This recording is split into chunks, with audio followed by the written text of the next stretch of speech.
Hey everybody, I'm Chris Wook. For a long time, both phones and Bluetooth speakers seem to be getting smaller and smaller. Now, lately, you might have noticed they're both getting bigger and bigger. Now that's cool, but what about portability? Enter the Logitech x100. Just look at it. Now it might be portable, but how does it hold up in other regards? Let's take a look.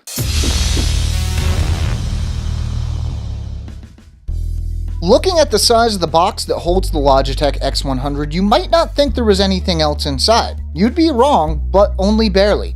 Flipping open the top of the box, you'll find a USB cable. Aside from the manual, there's nothing else inside. Well, aside from the speaker, of course. That's there. Our review unit of the Logitech x100 came in an orange and purple color scheme, but it's also available in gray, yellow, red, and green.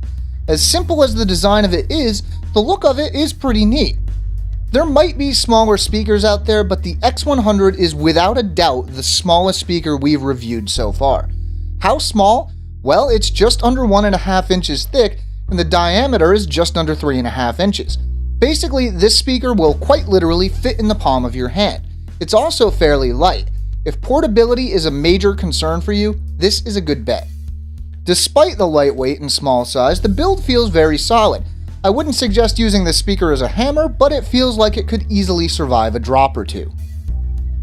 Pairing the x100 is fairly easy. While it doesn't have NFC, it's a simple matter of turning it on, waiting for the pairing light to start flashing, and pairing from the device of your choice.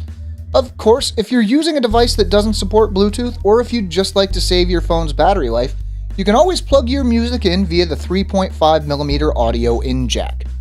Bluetooth range is advertised as 30 feet, and that is almost exactly what I found to be the case in real-world testing. Much further, and I started to notice some breakups and skips in the music. Looking at the controls, there are a total of 4 buttons. You have a dedicated power button, plus and minus buttons that double up as volume and skip forward and backward buttons, and a multifunction button, which is used for pausing and resuming playback and answering and ending calls. Holding it down puts the speaker into pairing mode. The battery life of the Logitech x100 is advertised at 5 hours, and that seems to be a pretty accurate statement. In testing, I found I got over 5 hours of listening at relatively moderate volume. Luckily, even though the battery life isn't all that long, charge time is pretty short. I took the battery from completely drained to full capacity in between 1.5 hours and 2 hours.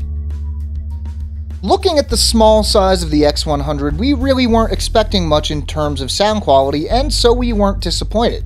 It's a simple matter of physics that a speaker this small isn't going to be able to produce earth-shaking bass or room-clearing volume. In testing, I played a bunch of different music as well as podcasts and audiobooks over both Bluetooth and the 3.5mm audio in. For a short playlist of a few of the many songs I listened to during testing, check the video description. For what it's worth, the x100 produces what is probably as much bass as possible for a speaker this size, but that just isn't a whole lot. Songs heavy on low end do hold up fairly well, but you've got to keep your expectations in line. The mid-range has a fairly boxy character to it with a peak around 1 kHz. This makes the speaker very well suited to podcasts and audiobooks, but not quite as much for music. I was a little surprised that the high end wasn't harsh. It's actually fairly subdued and could have used a bit of a boost.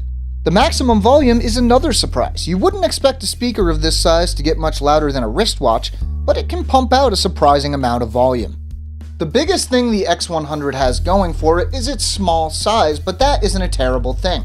The sound quality isn't going to blow you away, especially compared to larger speakers, but for something that weighs about as much as a paperback book and fits in the palm of your hand, it's still pretty impressive, especially if you're picking it up to listen to audiobooks, podcasts, or movies. We're giving the Logitech x100 an 8 out of 10. And that is all we've got, folks. If you're looking for some more details, check out the written review over at soundguys.com. Links to the article and to our forums in case you've got a question are down in the video description. Looking for more awesome audio stuff? Subscribe to Sound Guys. Button right there. I'm Chris Wook, and thanks for watching.